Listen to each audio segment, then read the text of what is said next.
Hey, what's up everyone? Tedrick85 here, and today I'm making a short video to talk about the US's narrow 1-0 win over Nigeria as they win Group D and progress to the round of 16. Now, once again, it was a bit of more of an underwhelming performance of what we're used to for this US women's team, but the big story here is the defense, as once again they were able to keep the ladies in the game. And Abby Wambach got back her scoring touch, at least in the 45th minute anyway. She happened to be at the right place at the right time. Which, she's still a step behind of what she used to be. After all, it's been 4 years since the last World Cup. But to be able to see her put away that opportunity was really something else to watch, because as the captain of the U.S. team, you want someone to step up, and no better person than Abby Wambach. So I was really happy to see that, despite the controversy that she caused by talk about the U.S. not being able to score on turf and that.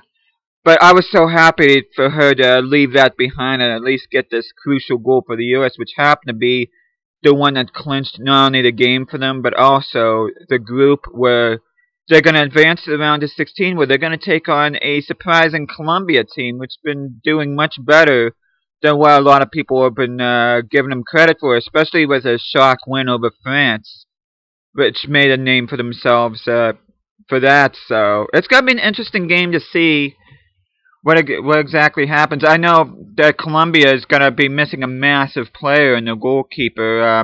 Sepulveda is her name, and it'll be interesting to see whether or not the U.S. can capitalize on that, which, as I said before, and also in the previous videos, their offense has been really struggling in this World Cup.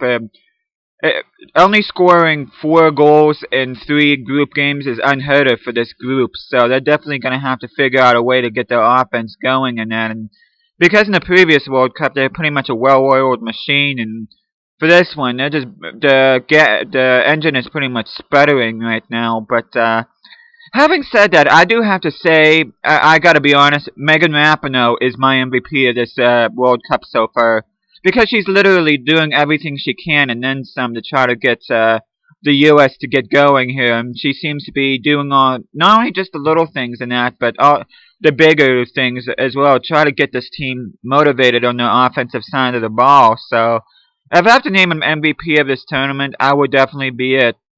Though you could make a case for the leading goal scorer that plays over in Germany.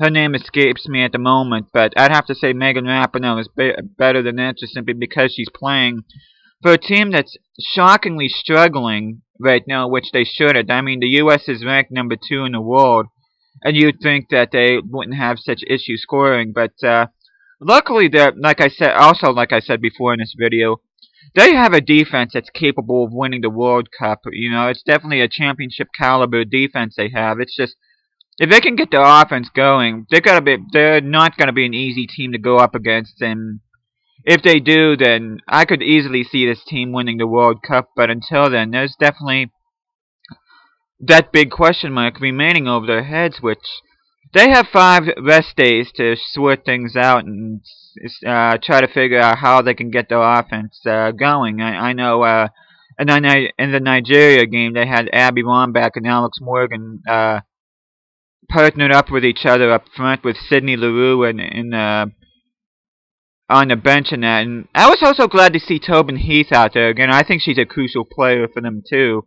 And I think she's helpful, especially in the attacking third area. She's been able to make opportunities happen, but she needs to be out there more. And I think that was one of the things that Jo Ellis was criticized about, was her lack of use of Tobin Heath so far in this tournament. And it was nice to see her get a bunch of minutes out there against Nigeria and that. But overall, it was a pretty good game that the U.S. played against Nigeria in terms of how they've been playing so far in this tournament. At least they were able to win it. And another talking point, which really has nothing to do with the game, how the players played in that, but it was at the very end where the Nigeria coach snubbed Jo Ellis' handshake. And I think, you know, I thought this guy was a character as always. You see him animated on the sidelines of the 3-3 draw against Sweden and that, but to refuse a handshake with the opponent's manager, That's just wrong. You know, you just have to be, you have to show a little bit of class even in defeat. And I know it's hard for him, especially since Nigeria will not be in the round of 16. But you have to be a little bit respectful in that, and at least shake the hands of the managers. If you don't want to, if you don't want to congratulate the opponent's players, fine. But at least show that respect and shake the hand of the opposing manager. You know, no matter how bitter you're feeling about the loss. So. But yeah, but other than that, there really wasn't a whole lot to talk about other than Abby Wambach coming back in his goal-scoring form, and once again, Hope Solo, Jolie Johnson, even Megan Klingenberg anchoring things up in defense and that. So, but yeah, it's gonna set up a really interesting round of 16 matchup between the U.S. and Colombia. I know Colombia's gonna be shorthanded, and this could be a huge chance for the United States to show how potent the offense can be if they can get it working again, because this is a team that's capable of scoring a lot more than one goal or even 3 goals a game. You expect with a team with offensive weapons such as Wambach and Morgan and Press and LaRue and Rodriguez and that, they should be able to put up a lot more goals than what they are. And you could, and in all fairness, you could say that a lot of the top teams too. You know, I know Germany, even though they've been leading the competition in goals and shots on goal, you could see how wasteful they've been, especially in their game against Thailand. They're capable of better. Sweden's more than capable of what they've been shown so far, and even defending champion Japan, they look pretty good in their last game, but even they are kind of underachieving so far of what they're capable of. So, as far as I look at things, this World Cup is pretty much open and up for grabs in that, and I think whoever can find the best form from here on out is the one that's going to be able to lift the cup, and hopefully it'll be the U.S. women who will find their best form soon in that. And like I said in the first video of this 2015 Women's World Cup that I did, the U.S. has never failed to reach at least the semifinals, and in order for them to reach the semifinals again, they're going to have to right the ship here. And I know I keep on sounding like a broken record here, but unless they eliminate that big question mark over their heads in terms of offense, they're going to be struggling, especially not so much around the 16, but whoever they face in the quarterfinals. Because believe you me, this is a deep field this year. There's a lot of talented teams this year.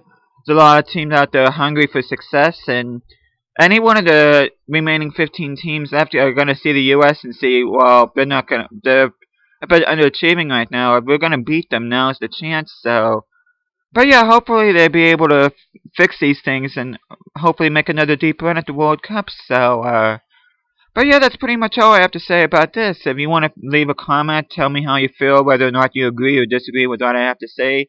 Please leave a comment or leave a video response if you want to, and I'm looking forward to hearing what you guys have to say. So, but yeah, that's pretty much it for this video. So, thank you for watching this, and I will see you guys again next time.